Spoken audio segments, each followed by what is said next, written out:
এ কথা বলেই মুস্কি হেসে শরীফ আহমেদ চৌধুরী ওই সাংবাদিককে চোখ মারেন।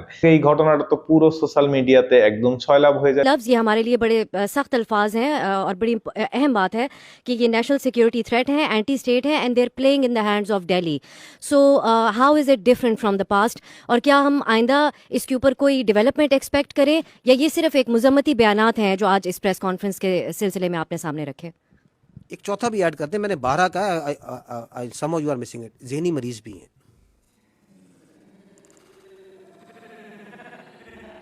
বিতর্ক আর পাকিস্তান এই দুইটা শব্দ যেন একে অন্যের পরিপূরক।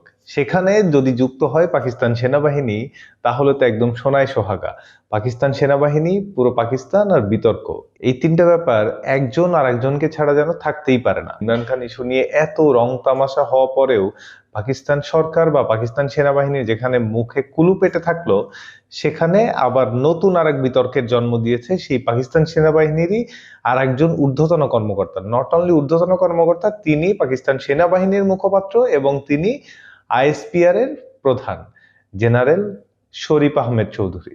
ভারত পাকিস্তান যুদ্ধের সময়, কিছুদিন আগে ঘটে যাওয়া ভারত পাকিস্তান যুদ্ধের সময় যাকে খুব বেশি দেখা গেছে, যাকে খুব বেশি সবাই মানুষ মানে মোটামুটি তার ফেসটাই পাকিস্তান সেনাবাহিনীর মধ্যে ফিল্ড মার্শাল আসিফ মনিরের পরে যদি কারো ফেস খুব বেশি পপুলার হয়ে থাকে ওই অপারেশন সিঁদুরের সময়, সেটা হচ্ছে এই শরীফ আহমেদ চৌধুরী, যিনি আইএসপিআর প্রধান এবং পাকিস্তান সেনাবাহিনীর মুখপাত্র। সেই শরীফ আহমেদ চৌধুরী আবার নতুন এক বিতর্কের জন্ম দিয়েছেন। এবার হচ্ছে নারী ঘটিত এক বিপদ। নারী ঘটিত এক বিপদ কেমন? পাকিস্তান সেনাবাহিনীর এক প্রেস কনফারেন্সে, এক রেগুলার প্রেস ব্রিফিং এ তিনি এক নারী সাংবাদিককে চোখ মেরে দিচ্ছেন। নারী সাংবাদিকের নাম হচ্ছে আফসা কমল, তিনি জিও নিউজের সাংবাদিক। তিনি রেগুলার প্রেস কনফারেন্সে যখন সাংবাদিকদের প্রশ্নোত্তর পর্ব আসে, তো তখন কমল যথারীতি আইএসপিআর প্রধানকে একটা কোশ্চেন করেছিলেন। তিনি ইমরান খান ইস্যুতে আইএসপিআর প্রধানকে কিছু কোশ্চেন করেন। সেই কোশ্চেনগুলো এমন ছিল যে ইমরান খান সাহেব দেশদ্রোহী, ইমরান খান দিল্লির এজেন্ট, ইমরান খান দেশের মধ্যে অস্থিতিশীল পরিস্থিতি তৈরি করতে চাচ্ছেন, এগুলো তো পুরনো অভিযোগ।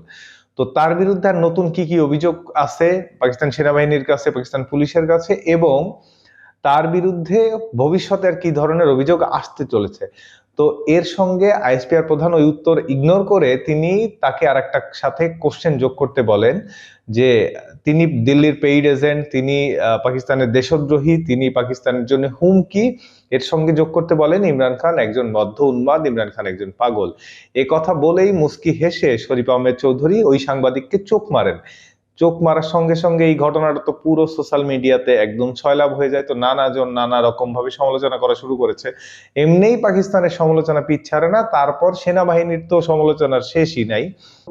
পাকিস্তান সেনাবাহিনী কত ক্যাপাবল না সে বিষয়টা পরের বিষয়, কিন্তু কথা হচ্ছে একজন সেনা ইউনিফর্ম পরে প্রকাশ্যে সংবাদ সম্মেলনে, তাও আইএসপিআর এর প্রধানের মতো একটা জায়গায় থেকে, পাকিস্তান সেনাবাহিনীর মতো একটা রিনাউন্ড সেনাবাহিনীর মুখপাত্র হিসেবে দায়িত্ব পালন করছেন, তিনি সেনাবাহিনীর উর্দি পরে নারী সাংবাদিককে চোখ মারছেন প্রেস কনফারেন্সে।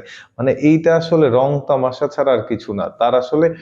তার কি এই বোধ বুদ্ধিটাই হইল না কোথায় কি করতে হবে, কোথায় কি করতে হবে না? একজন নারী সাংবাদিকের সঙ্গে এহেন আচরণ নিয়ে নেটিজনরা নানা আলোচনা করছেন। তো নানা সমালোচনা, প্রচুর সমালোচনার তীর বেধা হচ্ছে পুরো পাকিস্তান সেনাবাহিনীকে। যদিও ওনার একার কারণে আজ পুরো পাকিস্তান সেনাবাহিনী সমালোচনার মুখে। পাকিস্তান সেনাবাহিনী, পাকিস্তান সরকার কটাক্ষের শিকার। পাকিস্তান সরকার, পাকিস্তান সেনাবাহিনী নানা রকম আলোচনা সমালোচনার মুখে পড়ছেন। যদিও তার এই জিনিসটা অবশ্যই করা উচিত হয় নাই, বিশেষ করে নারী সাংবাদিক। এখানে প্রেস কনফারেন্সে কি করতে হবে কি করতে হবে না, এটুকু বোধ তো তার অবশ্যই আছে, আর বোধ তো থাকাই উচিত।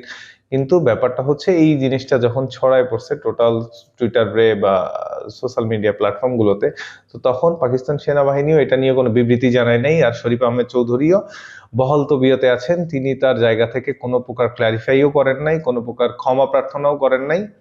এই হচ্ছে বর্তমান পাকিস্তান সরকার, পাকিস্তান আর্মি আর পাকিস্তানের বিতর্ক। এই তিন জিনিস যেন একে অন্যের পরিপূরক, কোনোটাই কোনোটাকে ছাড়া আসলে থাকতে পারে না। ইমরান খান ইস্যুর এত কিছু হয়ে গেল, ইমরান খানের বোনকে দেখা করতে দিচ্ছে না, অতিরিক্ত জল ঘোলা টোলা করে তারপর অবশেষে দেখা করতে দিল।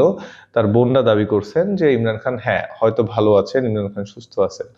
পাকিস্তানে আবার খাইবার পাখতুনের যে মুখ্যমন্ত্রী, তাকেও দেখা করতে দেয়া হচ্ছিল না ইমরান খানের সঙ্গে।